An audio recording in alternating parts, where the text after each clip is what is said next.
Morning bulletin. ఇసుక ఉచితమని చెబుతూ వాస్తవానికి గత ప్రభుత్వ కాలం కంటే అధిక ధరలకు ఇసుక అమ్ముతున్నారని శాసనమండలి విపక్ష నేత బొత్స సత్యనారాయణ తీవ్రంగా విమర్శించారు. ఇంతవరకు ఇసుక ఆదాయం ప్రభుత్వ ఖజానాకు వెళ్లేదని, కానీ ఇప్పుడు అది ఎక్కడికి వెళ్తుందో ప్రజలు అడుగుతున్నారని అన్నారు. ముఖ్యమంత్రి జేబులోకా లేక మంత్రుల జేబుల్లోకా అని బహిరంగంగా ప్రశ్నించారు. ప్రజల కష్టార్జిత డబ్బుతో ఇసుకను ఇంత ఖరీదుగా ఎందుకు విక్రయిస్తున్నారని నిలదీశారు. ఎన్నికల ముందు ఇచ్చిన హామీలను ప్రభుత్వం మర్చిపోయిందని, ప్రజలకు తగిన రీతిలో ఇసుక అందించలేకపోతే బాధ్యత వహించాలని డిమాండ్ చేశారు. ఈ వ్యాఖ్యలతో రాజకీయ వర్గాల్లో చర్చలు ఫ్రీ ఇసుక అన్నారు, ఓకే సంతోషం. మేము వచ్చి అక్కడ రీచ్లోను దాని ఖర్చు, ఎక్స్టేషన్ ఖర్చు 450 రూపాయల టన్నుకి అయిన ఖర్చు రెండు కలిపి అయితే 1100 లేదా 1500 లేదా 2000 రూపాయలు బోర్డులు పెట్టి ఎంత బోర్డు పెట్టి అది వసూలు చేసేవాళ్ళం. అవునా కదా? చూసుకోండి, ఏ రీచ్ అయినా సరే బోర్డు పెట్టి ఇదిగో. ప్రభుత్వానికి ఉద్యోగులు పెన్షనర్లు గుర్తొచ్చారనే భావన కలిగిందని, కానీ జాయింట్ స్టాఫ్ కౌన్సిల్ మీటింగ్ లో ఏ విధమైన పాజిటివ్ నిర్ణయం రాలేదని YSRCP employees pensioners wing state president Nalamaru Chandrasekhar Reddy విమర్శించారు. ఎన్నికల ముందు ఇచ్చిన హామీ ప్రకారం మధ్యంతర భృతి అందిస్తారని ఉద్యోగులు ఆశించారని, కానీ ప్రభుత్వం ఆ దిశగా ఏ నిర్ణయం తీసుకోకపోవడంతో నిరాశ నెలకొందని అన్నారు. సిఎస్ గారు నిర్వహించిన ఈ సమావేశం టైంపాస్ మీటింగ్ లాగా ఉందని ఉద్యోగ సంఘాలు చెప్తున్నాయని వ్యాఖ్యానించారు. ఉద్యోగులు పెన్షనర్ల సమస్యలను పరిష్కరించడంలో ప్రభుత్వం నిజమైన చిత్తశుద్ధి చూపాలని డిమాండ్ చేశారు. ఈ వ్యాఖ్యలతో ఉద్యోగ వర్గాల్లో అసంతృప్తి వ్యక్తమవుతుంది. ఆశతో చూశారు కానీ ఎక్కడ వేసినటువంటి గొంగడ అక్కర్లాగానే ఏ ఒక్కదాని మీద కూడా సిఎస్ గారి అధ్యక్షతన జరిగినటువంటి ఆ మీటింగ్లో ఒక డెసిషన్ తీసుకోలేదు. ఈ రోజున ఉద్యోగులు పెన్షనర్లు అందరూ కూడా రాష్ట్రంలో ఉన్నటువంటి దాదాపు 13 లక్షల పైగా ఉన్నటువంటి ఈ ఉద్యోగులు వాళ్ళ ఫ్యామిలీస్ అంతా కూడా చాలా ఎదురు చూశారు. నిన్న 2 సంవత్సరాల నుంచి పెండింగ్ ఉన్నటువంటి 12th పే రివిజన్ కమిషనర్ గారు, ఏదైతే పే రివిజన్ కమిషనర్ గారిని అపాయింట్ చేసిన ఇంతకుముందు గవర్నమెంట్ చేసినప్పుడు కూటమి ప్రభుత్వం వచ్చిన తర్వాత అతను రిజైన్ చేసి వెళ్ళాడు. రిజైన్ చేసి వెళ్ళిన తర్వాత అతని స్థానంలో వేరే ఒక కమిషనర్ని నియమిస్తారు. ఎన్నికల సమయంలో ఇచ్చినటువంటి హామీ ప్రకారంగా మధ్యంతర భృతిని ఇస్తారు అనేటువంటి ఆశతో ఉద్యోగ వర్గం అంతా నిన్న సాయంత్రం దాకా చూశారు. కానీ నిరాశతో నిస్పృహతో ఉద్యోగులు ఉన్నారు. ఈ రోజున పిఆర్సీని అపాయింట్ చేస్తున్నట్టు కానీ ఉద్యోగ వర్గం అంతా నిన్న అన్ని సంఘాలు కూడా ఏకతాటిపై 30% తగ్గకుండా మధ్యంతర భృతిని ఇవ్వాలని చెప్పేసి కోరారు. దాని మీద కూడా ఎలాంటి నిర్ణయం ప్రకటించకుండా ఊరికే ఏదో టైంపాస్కి మీటింగ్ పెట్టారే కానీ సిఎస్ గారు ఏదో పిలవాలే కదా మీటింగ్ అనే రకంగా పెట్టారే తప్ప అనిపిస్తుంది. కానీ ఏ ఒక్కటి కూడా నిన్న డెసిషన్ తీసుకున్నటువంటి దాఖలాలు లేవని ఉద్యోగ సంఘాలంతా కూడా నిరుత్సాహంగా ఉన్నారు. వాళ్ళు అడుగుతూ ఉన్నారు ఈరోజు ఉద్యోగ సంఘాలంతా కూడా ఇమీడియట్గా పే రివిజన్ కమిషనర్ని అపాయింట్ చేసి మధ్యంతర భృతిని 30% తగ్గకుండా ఇవ్వాలి అని చెప్పేసి. అదనంగా ఏమి ఇచ్చేది లేదు. వాళ్ళకి రావాల్సినటువంటి ఉద్యోగులకు రావాల్సినటువంటి సొమ్మే అది. అయితే అది కూడా అయోమయంలో ఉంది. చాలామంది అంటున్నారు ఈ రోజున వైన్ షాపుల్లో 25% గౌడ కులస్తులకు ఇవ్వలేని రేవంత్ బీసీలకు 42% రిజర్వేషన్లు ఇస్తాడా అని బీఆర్ఎస్ నేత నాగేంద్ర గౌడ్ ప్రశ్నించారు. రేవంత్ హామీలు కేవలం రాజకీయ స్టంట్లా మారిపోయాయని ఆయన విమర్శించారు. గౌడ కులస్తులు తమ హక్కులు పొందలేకపోతే బీసీలకు ఇంత పెద్ద స్థాయిలో రిజర్వేషన్లు ఎలా ఇస్తారని ఆయన నిలదీశారు. ఎన్నికల సమయంలో మాత్రమే హామీలు ఇస్తూ అమలులో మాత్రం వెనుకడుగు వేస్తున్నారని ఆరోపించారు. నిజమైన సంకల్పం ఉంటే ఇప్పటి వరకే అమలు చేసి ఉండేవారని వ్యాఖ్యానించారు. మా షాపులన్నీ గుంజుకొని ఈరోజు బుచ్చమేసినట్లు మాట్లాడుతున్న పరిస్థితి చూసాం. గత ప్రభుత్వం గుర్తించిన దాన్ని కూడా ఈ ప్రభుత్వం గుర్తించలేకపోతున్నది. ఎన్నికలప్పుడేమో 25% అన్నారు, ఇప్పటికొస్తే అసలు గౌడ్స్ కొరకు ఆలోచన చేస్తున్న పరిస్థితి లేదు. 2 పార్టీలు కూడా కేంద్ర రాష్ట్ర ప్రభుత్వాలు 2 కూడా బీసీలను మోసం చేస్తున్నాయి. యావత్ మొత్తం బీసీలను అందరిని మోసం చేస్తున్నది. బీసీలకు రిజర్వేషన్ పేరు మీద ఏదైతే 42% అన్నారో తెలంగాణ రాష్ట్రం లోపల రాష్ట్ర ప్రభుత్వం చేతిలో ఉన్నదాన్ని కూడా ఇవ్వలేని పరిస్థితి లోపల ఎలా రేవంత్ రెడ్డి గారు ఉన్నారు. ఆయన జంతర్ మంతర్ దగ్గర ధర్నా చేస్తున్నాడు, ఆయన క్యాబినెట్ని తీసుకుపోయి. మరి జంతర్ మంతర్ దగ్గర ధర్నా చేస్తున్నావు అంటే ఇక్కడ నీకు తానున్న అధికారాన్ని ఎవరన్నా ప్రశ్నించగలరు అనే భయంతోనే అక్కడ మోసం చేయడానికి పోతా ఉన్నావు. కేంద్ర ప్రభుత్వంలో ప్రధానమంత్రి గారిని కలుస్తావు చాలాసార్లు, ఒక్కసారి బీసీ ఇష్యూ మీద కలవవు. కేంద్రం లోపల ఢిల్లీలో ధర్నా చేస్తావు, కేంద్ర ప్రభుత్వంలో ఉన్న ప్రతినిధులను ఎవరిని కలవకుండా వస్తావు. అక్కడికి వెళ్తావు, బీసీ రిజర్వేషన్ ఇంతటితోని క్లోజు, ఏదైతే ప్రైమ్ మినిస్టర్ రాహుల్ గాంధీ గారు అయినప్పుడు అంటావు. రాహుల్ గాంధీ అయ్యేదన్నాడు, సచ్చేదన్నాడు, పోయేదన్నాడు. ఈ విధంగా బీసీలను రాష్ట్ర ప్రభుత్వం, కాంగ్రెస్ ప్రభుత్వం, అదేవిధంగా భారతీయ జనతా పార్టీ కేంద్ర ప్రభుత్వం రెండు కూడా మోసం చేస్తున్నాయి అనేది ఈ సందర్భంగా నేను తెలియజేస్తూ, తెలంగాణ రాష్ట్రాన్ని దోచుకున్నది కల్వకుంట్ల కుటుంబమేనని వర్ధన్నపేట ఎమ్మెల్యే శ్రీ నాగరాజు తీవ్ర వ్యాఖ్యలు చేశారు. కాంగ్రెస్ అధికారంలోకి వచ్చే నాటికి రాష్ట్ర ఖజానాను ఖాళీ చేసిన కేసీఆర్ అని మండిపడ్డారు. ప్రజల కోసం కేటాయించాల్సిన నిధులను వ్యక్తిగత ప్రయోజనాలకు వినియోగించారని ఆరోపించారు. తెలంగాణ ప్రజలు బలహీన ఆర్థిక స్థితి ఎదుర్కోవడానికి కారణం గత పాలనేనని అన్నారు. కొత్త ప్రభుత్వం ఆర్థిక వ్యవస్థను నిలదొక్కునే చర్యలు తీసుకుంటుందని, ప్రజలకు న్యాయం చేస్తుందని స్పష్టం చేశారు. కేసీఆర్ పాలనలో జరిగిన దోపిడీని ప్రజల ముందు ఉంచి నిజాలను బయటపెడతామని తెలిపారు. జోడెద్దుల్లాగా కష్టపడుతూ ఈ రాష్ట్రాన్ని, ఈ యొక్క దివాలా తీసిన రాష్ట్రాన్ని, ఆర్థిక వ్యవస్థను ఒక సక్రమంగా నడుపుకుంటూ ముందుకు వెళ్తూ ఏదైతే వాగ్దానాలు చేసిందో వాగ్దానాలను 6 గ్యారంటీలను ఒక్కొక్కటి సరి చేసుకుంటూ ఇచ్చుకుంటూ ముందుకెళ్తున్నాం. అందులో భాగంగా ఇంద్రమ్మ ఇల్లు చాలా ప్రాముఖ్యత. ఒక సొంత గూడు కలగాలి, ఇల్లు ఉండాలనేది ఒక సామాన్యుడి యొక్క హక్కు. అది అందుకే ఇంద్రమ్మ రాజ్యం వచ్చింది. ఇంద్రమ్మ రాజ్యంలో ఇందిరాగాంధీ యొక్క, స్వర్గీయ ఇందిరాగాంధీ యొక్క ఒకటే నినాదం, గరీబీ హటాओ, రోటీ కపడా और మకాన్. అంటే బీదత్వాన్ని పారదోరాలి. ప్రతి పౌరుడికి రాజ్యాంగం ఇచ్చిన హక్కు ప్రకారంగా రోటీ కపడా और మకాన్ ఇవ్వవలసిన బాధ్యత, అంటే ఇల్లు, కూడు గుడ్డ, ఇల్లు ఇవ్వవలసిన బాధ్యత ప్రభుత్వాల పైన ఉంటుంది. కాబట్టి ఈరోజు ప్రజాపాలనలో కాంగ్రెస్ ప్రభుత్వం వచ్చాక తెలంగాణలో ప్రజాపాలన వచ్చింది. దాన్ని దృష్టిలో ఈరోజు ప్రతి నియోజకవర్గానికి 3500 ఇళ్ళ చొప్పున ఇవ్వడం జరిగింది.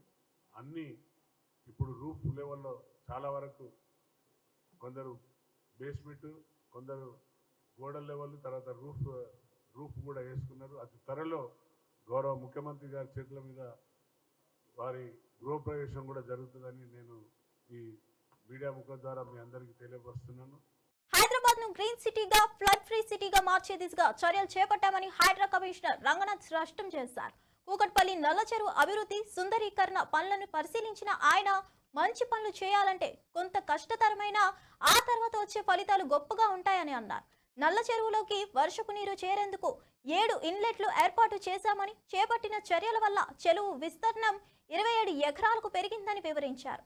గతంలో చెరువు చుట్టూ కూల్చివేతలు చేపట్టినప్పుడు ఎన్నో విమర్శలు ఎదుర్కొన్నామని, కానీ వాటన్నిటినీ అధిగమించి అభివృద్ధి పనులు ముందుకు తీసుకువెళ్తున్నామని గుర్తు చేశారు. చెరువుల పునరుద్ధరణతో నగరానికి కొత్త అందం, పర్యావరణానికి ఊపిరి వస్తుందని తెలిపారు.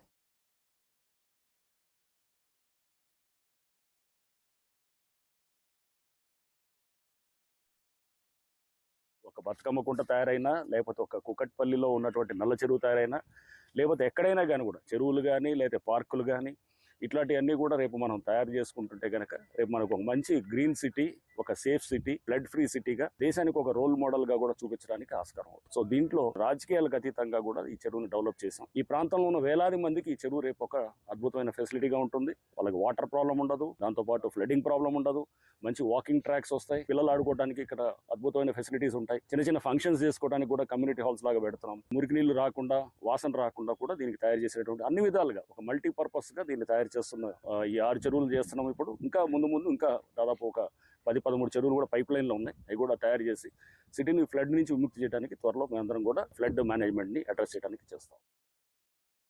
వక్రబుద్ధి కలిగిన వ్యక్తులు మహిళలపై దిగజారి మాట్లాడుతున్నారని ఎమ్మెల్యే కూన రవికుమార్ తీవ్రంగా మండిపడ్డారు. తన ఎదుగుదల చూసి ఓర్చి మహిళా శ్రేణులపై తప్పుడు ప్రచారం చేయిస్తున్నారని ఆయన ధ్వజమెత్తారు. రాజకీయంగా ఎదగలేక ఇలాంటి నీచ స్థాయికి దిగజారడం దారుణమని పేర్కొన్నారు. మహిళలపై దుష్ప్రచారం చేస్తే సహించబోమని హెచ్చరించారు. భవిష్యత్తులో ఇలాంటి ఘటనలు పునరావృతమైతే చట్టపరమైన చర్యలు తప్పవని స్పష్టం చేశారు. రాజకీయాలు ప్రజాసేవ కోసం ఉండాలే కానీ వ్యక్తిగత దూషణలకు వేదిక కావద్దని వ్యాఖ్యానించారు. లీడర్గా పనిచేసిన వాళ్ళు ఉన్నారు. వీళ్ళే కాదు, ఎప్పటికీ నా 15 సంవత్సరాల చరిత్రలో కొన్ని వేలాది మందిని, అనేక కుటుంబాలని, నా బంధువుల్ని, నా స్నేహితుల్ని, నా సన్నిహితుల్ని, నా కార్యకర్తల్ని, నా నాయకుల కుటుంబాలు ఎంతో మందిని తీసుకుని వెళ్ళా. ఇటువంటి దిగజారుడు, పనికి మాలిన వాళ్ళు చేసేటటువంటి అభియోగాల్ని ప్రపంచానికి చెప్పాలని నేను ఇస్తున్నటువంటి కార్యక్రమం. ఫోటోలు పెట్టి మధ్యలో వాళ్ళని పెట్టి వాళ్ళ పైన పెన్నతోను దిద్ది ఏం కనిపించిందో వాడి వక్రబుద్ధికి ఎంతకన్నా నిదర్శనం ఏం కావాలి? ఎప్పటికైనా మీరు ఫుల్ స్టాప్ పెట్టండి. నీ పార్టీలో ఉన్నటువంటి మహిళా ప్రజాప్రతినిధులు కూడా ఇటువంటి వ్యక్తులు వెనక మీ సర్పంచ్లో, మీ ఎంపీటీసీలో, మీ కార్యకర్తలో వెళ్తే మహిళా సోదరి మల్లారా, వైసీపీ పార్టీలో ఉన్న వాళ్ళందరికీ విజ్ఞప్తి చేస్తున్నా, మీరు ఆలోచించండి. మీకు కూడా ఎలాంటివే అంటగట్టి మాట్లాడితే అప్పుడు మీ పరిస్థితి ఏమిటి? ఇలాగ అభియోగాలు జరుపుతున్నారని నేను క్వశ్చన్ చేశాను. ఆయన రివర్స్గా ఇటువంటి ఫేక్ తీసుకొని వచ్చి ఆయన క్రియేట్ చేసి మీడియా ముందు పెట్టారు. ఒక తల్లి, చెల్లి, అన్న ఈ సంబంధాలు, విలువలు ఎవరికి లేవా? మీకు గ్యారంటీ పరువునష్ట దావం నేను వేస్తాను, నేను వేసి చూపిస్తాను మీకు. నీ కార్యాలయాన్ని ముట్టడించి నీకు చెప్పుతో సమాధానం చెప్తాం మేము. నేను ఆ రోజు ఆ 10 మందిని రవి గారు తీసుకెళ్లిన వ్యక్తుల్లో నేను ఒక వ్యక్తిని. నేను చాలా గౌరవిస్తాను ఎడ్యుకేటెడ్ పర్సన్స్ని, అందరినీ కూడా గౌరవిస్తాను. మాకు వాల్యూస్ ఉన్నాయి. మేము ఒక రిప్యుటేషన్ కుటుంబాల నుంచి పెరిగి, బాధ్యత మీద పెరిగి, మంచి మేనర్స్ తోటి, ఎథిక్స్ తోటి, మారల్స్ తోటి నుంచి బయటకు వచ్చిన ఆడపిల్లలం మేము. మాజీ మంత్రి గుంటూరు జిల్లా వైఎస్ఆర్సీపీ అధ్యక్షులు అంబటి రాంబాబు గుంటూరులో మీడియా సమావేశం నిర్వహించారు. రాష్ట్ర రాజకీయ పరిణామాలు, ప్రభుత్వ విధానాలు, ప్రజలకు అందుతున్న సంక్షేమ పథకాలపై ఆయన వివరణ ఇచ్చారు. ముఖ్యంగా ప్రస్తుత ప్రభుత్వంపై విపక్షం చేసిన ఆరోపణలకు ఆయన కౌంటర్ ఇచ్చారు. వైఎస్ఆర్సీపీ చేపట్టిన అభివృద్ధి కార్యక్రమాలను వివరించి గత ప్రభుత్వ వైఫల్యాలను గుర్తు చేశారు. ప్రజలతో మమేకమై సమస్యలు పరిష్కరించడమే తమ లక్ష్యమని స్పష్టం చేశారు. రాబోయే ఎన్నికలు వైఎస్ఆర్సీపీ మరింత బలంగా ముందుకు సాగుతుందని ధైర్యం వ్యక్తం చేశారు. అలాగే స్థానిక సమస్యలను పరిష్కరించేందుకు తగిన చర్యలు తీసుకుంటామని హామీ ఇచ్చారు. ఈ ప్రెస్ మీట్ లో పార్టీ కార్యకర్తలు, నాయకులు పెద్ద సంఖ్యలో హాజరయ్యారు. తిరుమల తిరుపతి దేవస్థానానికి చైర్మన్గా ఉన్నటువంటి బిఆర్ నాయుడు గారు అక్కడ పాలక మండలి అధ్యక్షులుగా ఉండి ఆయన నడుపుతున్నటువంటి ధోరణి కానీ, వారు మాట్లాడుతున్నటువంటి మాటలు కానీ చూస్తుంటే ఒక మీడియా సంస్థను ఎలా నడపకూడదో అలా నడిపాడు టీవీ5ని. ఇవాళ ఒక ఆధ్యాత్మిక కేంద్రాన్ని ఎలా గౌరవించాలో అలా గౌరవించడం లేదు. తాను ఇష్టం వచ్చినట్టుగా మాట్లాడేటటువంటి ధోరణి తిరుమల క్షేత్ర పవిత్రతకు తీవ్రమైనటువంటి విఘాతం కలిగించే విధంగా ఆయన మాట్లాడుతున్నాడు. సరే, మనం కొండ కింద ఎన్ని పాపాలు చేసినా కొండ పైకి వెళ్ళినప్పుడు గోవిందా గోవిందా అంటూ నామస్మరణ చేస్తూ పాప పరిష్కారం కోసం దైవాన్ని దర్శించుకుంటాం. కానీ ఈయన తిరుపతి చైర్మన్ అయినా, కొండ మీదకు వెళ్ళిన గోవింద నామస్మరణ మరిచిపోయి దూషణ భూషణలు, బూతులు మాట్లాడేటటువంటి సమావేశాలు, మీడియా సమావేశాలు చూస్తున్నప్పుడు హిందువులుగా ప్రతి ఒక్కరూ బాధపడవలసిందేనని నేను ఈ సందర్భంగా చెప్పదలుచుకున్నాను. ఆయన ఎలా ఈ టీటీడీ బోర్డు చైర్మన్ అయ్యాడు? ఏమన్నా అంతకుముందు దైవ సేవ చేసి అయ్యాడా? లేకపోతే సమాజానికి సేవ చేసి ఏమన్నా అయ్యాడా? లేక హిందూ మతాన్ని విపరీతంగా గౌరవించి ప్రచారం చేసి అందువల్ల అయ్యాడా అనేది ఒక్కసారి మనం ఆలోచిస్తే వీటికి బిఆర్ నాయుడు గారికి ఏ విధమైన సంబంధం లేదు. ఆయన కేవలం ఒక వ్యాపారి. సరే, బిఎస్సిలో చిన్న ఉద్యోగం చేసేవాడు, బిహెచ్సిఎల్లో. సరే, ఏదో పైకి వచ్చాడు, కింద మీద పడ్డాడు, దొంగతనాలు చేశాడో, దౌర్జన్యాలు చేశాడో, మోసాలు చేశాడో, ఒక స్థాయికి వచ్చాడు. టీవీ5 పెట్టాడు. టీవీ5లో రోజు వైఎస్ఆర్ కాంగ్రెస్ పార్టీని తిట్టేటటువంటి కార్యక్రమం, డిబేట్కి పిలిచి అందరి చేత జగన్మోహన్ రెడ్డి గారిని, వైఎస్ఆర్ కాంగ్రెస్ పార్టీని దూషించే కార్యక్రమం, చంద్రబాబు నాయుడు గారిని పొగిడే కార్యక్రమం. ఇదే కదా మీరు చేసింది? ఇది మీరు చేసిన సేవ. ప్రపంచానికి కాదు, హిందుత్వానికి కాదు, దైవానికి కాదు, మీరు చేసిన సేవ అంతా. తిరుమల పవిత్రతను భ్రష్టు పట్టిస్తున్న వైసీపీ ముఠా నీచ రాజకీయాలు చేస్తున్నారని Yadav corporation chairman Narasimha Yadav media సమావేశంలో ఆరోపించారు. ఎన్టీఆర్ భవన్ అమరావతి నుండి మాట్లాడిన ఆయన భక్తుల విశ్వాసాలను దెబ్బతీసే విధంగా వైసీపీ వ్యవహరిస్తుందని తీవ్రంగా విమర్శించారు. రాజకీయ ప్రయోజనాల కోసం పవిత్రమైన తిరుమల వేదికను కూడా వదలకపోవడం దారుణమని అన్నారు. తిరుమలపై ఇలాంటి కుట్రలు చేసిన వారిని ప్రజలు క్షమించరని హెచ్చరించారు. టీడీపీ ప్రభుత్వం దేవాలయాల గౌరవాన్ని కాపాడుతుందని, వైసీపీ లాంటి నీచ రాజకీయాలకు తావు ఇవ్వబోమని స్పష్టం చేశారు. ప్రజలతో కలిసి తిరుమల పవిత్రతను కాపాడే పోరాటం కొనసాగిస్తామని ఆయన హామీ ఇచ్చారు. తిరుమల తిరుపతి పవిత్రతను కాపాడే విషయంలో కానీ, అదేవిధంగా స్వామివారి ప్రతిష్టను ఇనుమడింపజేసే కార్యక్రమాలు కానీ, సామాన్య భక్తులకు సంబంధించి పెద్దపీట వేసే విషయంలో కానీ, ఏదైతే తెలుగుదేశం పార్టీ మొదటి నుంచి కూడా తిరుమల తిరుపతి దేవస్థానానికి సంబంధించిన టీటీడీ చైర్మన్ల నియామకంలో కూడా ఏదైతే భక్తులు మనోభావాలని గౌరవించే వ్యక్తులు, స్వామివారికి సేవ చేయాలనే దృక్పథం కల వ్యక్తుల్ని, అదేవిధంగా స్వామివారి ప్రతిష్టను ఇనుముడింపజేసే వ్యక్తుల్ని అక్కడ చైర్మన్లుగా నియమిస్తూ రావడం రాష్ట్ర ప్రజలే కాకుండా ఉమ్మడి రాష్ట్రంలో తెలుగు వారందరూ కూడా చూశారు. ప్రపంచవ్యాప్తంగా ఉన్న తెలుగు వారందరికీ తెలుసు. కానీ గతంలో వైఎస్ రాజశేఖర రెడ్డి ముఖ్యమంత్రిగా ఉన్నప్పుడు కానీ, లేదా జగన్మోహన్ రెడ్డి 5 సంవత్సరాల పరిపాలనలో టీటీడీలో పరిపాలన ఏ విధంగా కొనసాగిందో మనం చూసాం. సాక్షాత్తు భక్తులు ఏదైతే అన్నదానానికి సంబంధించి అక్కడ అన్నప్రసాదం విషయంలో కోట్లాది మంది భక్తులు, లక్షలాది మంది భక్తులు వస్తున్న అన్నప్రసాదానికి సంబంధించి చూస్తే జగన్మోహన్ రెడ్డి పరిపాలన నేనే స్వయంగా కూడా అక్కడ అన్నదానం ఏ విధంగా జరుగుతుందనే పరిశీలనార్థం నేనే వెళ్ళడం జరిగింది. స్వయంగా ప్రత్యక్ష సాక్షి నేనే.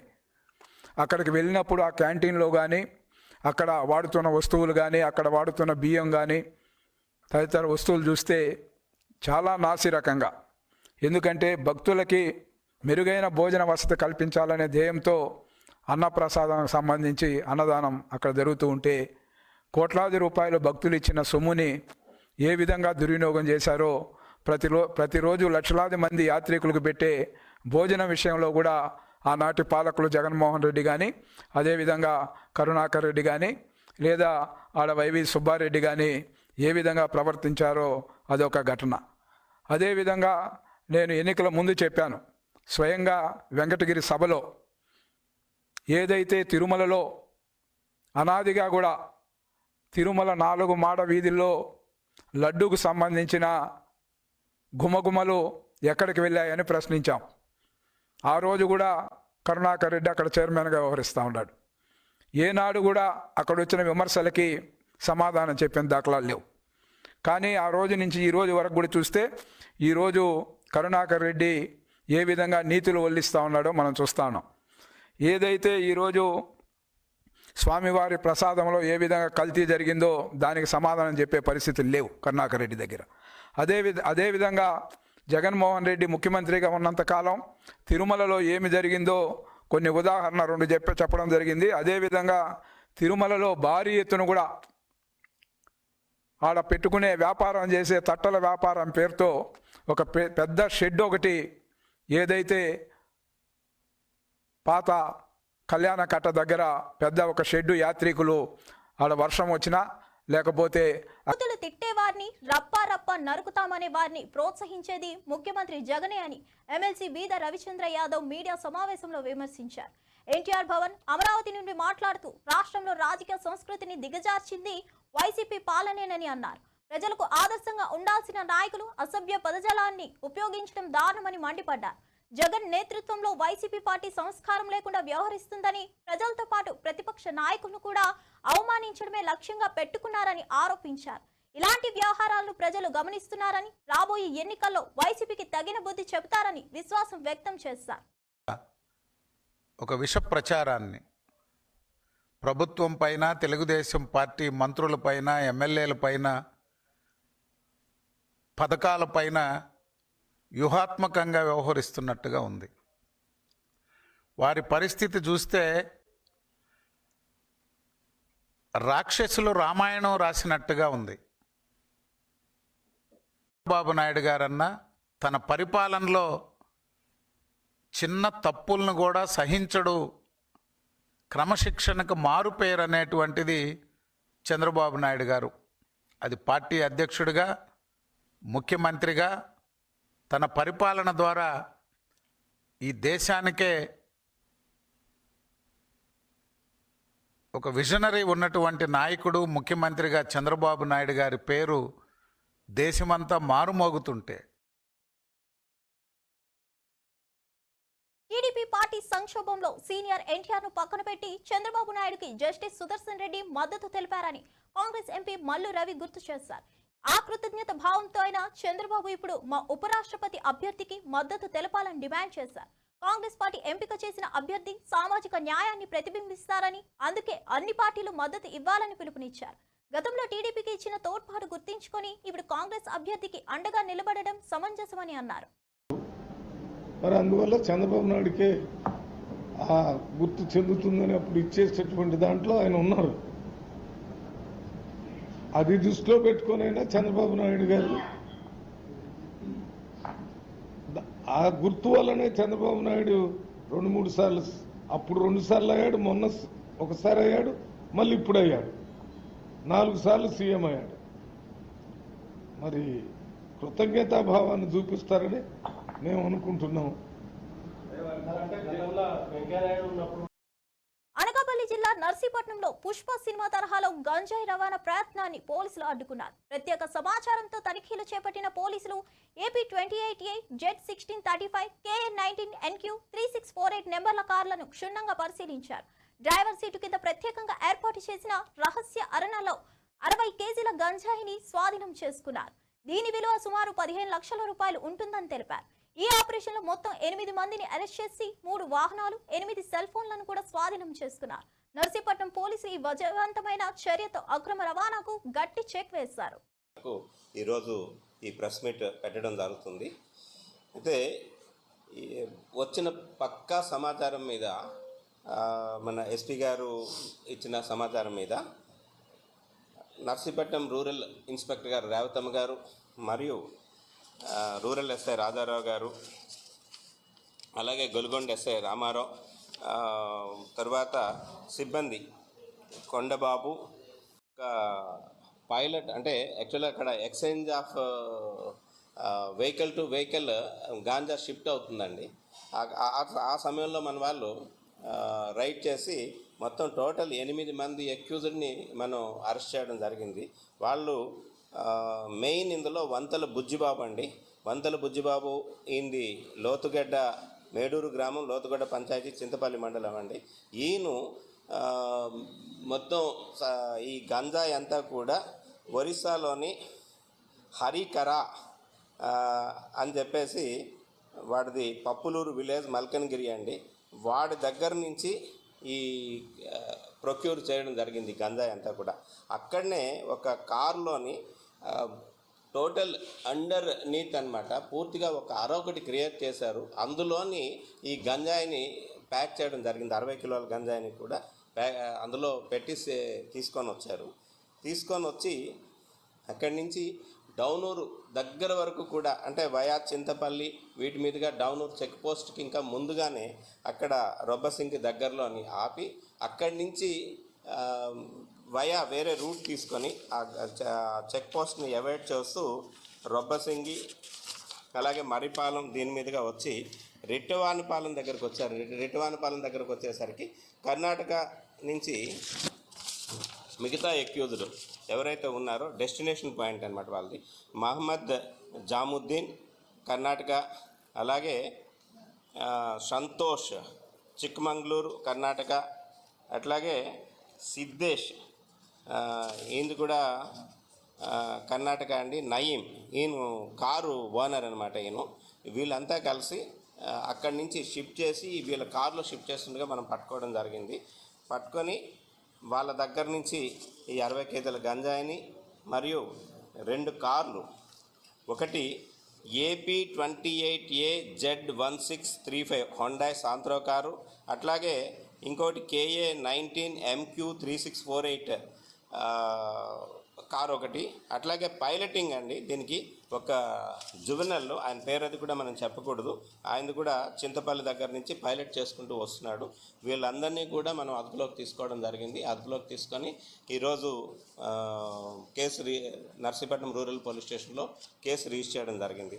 ఇది పక్కా సమాచారంతో, అంటే ఈ రెగ్యులర్గా మీరు చూస్తున్నారు ఈ మధ్య అంతా కూడా ఏం చేస్తున్నారంటే వచ్చి మనకి చెక్ పోస్టులన్నీ కూడా మన జిల్లాలో పకడ్బందీగా చెక్ పోస్టుల్లో చెకింగ్ అవుతున్న దృష్ట్యా వీళ్ళు చెక్ పోస్ట్ వరకు వచ్చి అయితే మోత ద్వారా కానీ లేదు అంటే డీవియేషన్ రూట్స్ తీసుకొని కానీ వస్తున్నారు. ఎస్పీ గారు ఉత్తర్వుల మేరకు మనం ఈ చెక్ పోస్ట్తో పాటు ఈ ఆల్టర్నేటివ్ రూట్స్ ఏదైతే ఉన్నాయో వీటికి ఆ రూట్స్లో కూడా చెకింగ్ నిర్వహించడం జరుగుతుంది. అందులో భాగంగానే ఈరోజు మన రూరల్ ఎస్ఐ గారు, గొల్గొండ ఎస్ఐ గారు, రేవతమ్మ గారు సిబ్బంది కూడా యూరియా కొరతకు బీజేపీ బీఆర్ఎస్ స్కాలర్షిప్ కారణమని మంత్రి సీతక్క ఆరోపించారు. యూరియా సరఫరా చేయాల్సిన బాధ్యత కేంద్ర ప్రభుత్వానిదే అని గుర్తు చేశారు. కానీ కేంద్రాన్ని ప్రశ్నించకుండా రాష్ట్ర ప్రభుత్వంపై విమర్శలు చేస్తున్న బీఆర్ఎస్ నేతలకు కనీస అవగాహన లేదని విమర్శించారు. రైతుల సమస్యలను పక్కన పెట్టి రాజకీయ లాభాల కోసం బీజేపీకి పరోక్ష మద్దతు ఇస్తున్నారని మండిపడ్డారు. డైరెక్ట్ గా బీజేపీకి మద్దతు ఇస్తామని చెప్పకుండా ఇలాంటి నాటకాలు ఎందుకు చేస్తున్నారని నిలదీశారు. రైతుల కోసం రాష్ట్ర ప్రభుత్వం కృషి చేస్తుందని, కేంద్రం బాధ్యత తప్పించుకోవడం దురదృష్టకరమని వ్యాఖ్యానించారు. ఏమన్నా అర్థం ఉన్నదా? ఎవరి చేతిలో ఉంది యూరియా? ఇవ్వాల్సినటువంటి బాధ్యత కేంద్రం నుంచే వస్తుంది రాష్ట్రాలకు మేజర్గా. మరి అది అక్కడ ఇవ్వకుండా మీ ఎంపీలు కానీ మీరు కానీ అది మాట్లాడకుండా ఇవాళ రాష్ట్రం మీద దుమ్మెత్తిపోయడమే కాకుండా ముడిపెట్టడం, ఏమంటారు, ఎంటకక్కును కాలిగొట్టుకేదో ముడిపెట్టినట్టుగా ఈరోజు ఒక అవగాహన ఉన్నటువంటి మనుషులు ఈ రకంగా మాట్లాడతారా? ఇవాళ మీరు ఆ రోజు మరి హెలికాప్టర్లు వేసుకొని మేము థర్డ్ ఫ్రంట్ పెడతాం, ఈ ఫ్రంట్ పెడతామని మీరు ఆ రోజు తిరిగిండ్రు. ఈరోజు అదే పార్టీలు అన్నీ కలిపి అభ్యర్థిని ముందు పెట్టడం జరిగింది. ఎందుకు వ్యతిరేకిస్తున్నారు? సూటిగా, సుత్తి లేకుండా, దాపరికం లేకుండా ఖచ్చితంగా మేము బీజేపీకి మద్దతు ఇస్తామనండి, సరిపోతుంది. కావాలని క్యూల్లో చెప్పులు పెట్టి కృత్రిమ యూరియా కొరతను సృష్టిస్తున్నారని మంత్రి పొన్నం ప్రభాకర్ ఆరోపించారు. ఎరువులు పూర్తిగా కేంద్ర ప్రభుత్వానికి సంబంధించిన అంశమని స్పష్టం చేశారు. కృత్రిమ కొరతను చూపించి ప్రజలను తప్పుదోవ పట్టించడం దారుణమని మండిపడ్డారు. తెలంగాణపై బీజేపీ వివక్ష చూపుతుందని, రైతుల సమస్యలను పట్టించుకోవడం లేదని తీవ్రంగా విమర్శించారు. రాష్ట్రంలో జరిగిన సమస్యలపై బీఆర్ఎస్ పార్టీ ఎప్పుడూ బీజేపీని టార్గెట్ చేయకపోవడం కూడా ఆశ్చర్యకరమని వ్యాఖ్యానించారు. రైతుల కష్టాలను రాజకీయ ప్రయోజనాల కోసం ఉపయోగించుకోవడం అప్రజాస్వామికమని తెలిపారు. కేంద్రం తక్షణమే తన బాధ్యతను నిర్వర్తించి రైతులకు ఎరువులు అందించాల్సిన అవసరం ఉందని హెచ్చరించారు. ఇబ్బంది పెడుతుంది, మానుకోండి. చేతనైతే మేము అనేక సందర్భాలు చెప్పినాం. భారతీయ జనతా పార్టీ బడ్జెట్లో నిధులు కేటాయించన్నాడు, శాసనసభలో తీర్మానం చేసి చర్చ చేసి కేంద్రాన్ని డిమాండ్ చేసినాం. టీఆర్ఎస్ కలిసి వస్తలేదు. ఇవాళ కూడా తెలంగాణ పట్ల వివక్ష చూపెట్టి భారతీయ జనతా పార్టీ అనేకమైనటువంటి కంప్యూటర్లకు సంబంధించినటువంటి లేదా ప్రత్యేకించి నిధులకు సంబంధించి రైల్వే పరంగా కావచ్చు, ఇతరత్ర ఇన్ఫ్రాస్ట్రక్చర్ కావచ్చు, పక్కన ఆంధ్రప్రదేశ్కు కూడా అధిక నిధులు ఇస్తే తెలంగాణ పట్ల అన్యాయం జరిగితే ఇక్కడటువంటి ఇద్దరు మంత్రులు కానీ భారతీయ జనతా పార్టీ మౌనంగా ఉంటుంది. వారికి వత్తాసు పలుకుతున్నట్టుగా టీఆర్ఎస్ పార్టీ కూడా తందాన అంటుంది తప్ప ఎక్కడ భారతీయ జనతా పార్టీని టార్గెట్ చేసే ప్రయత్నం చేస్తలేదు. ఎరువులకు సంబంధించి మీ బాధ్యత, నేనే రాజకీయం చేయడంలే, చొరవ తీసుకోమని చెప్తా ఉన్నాం.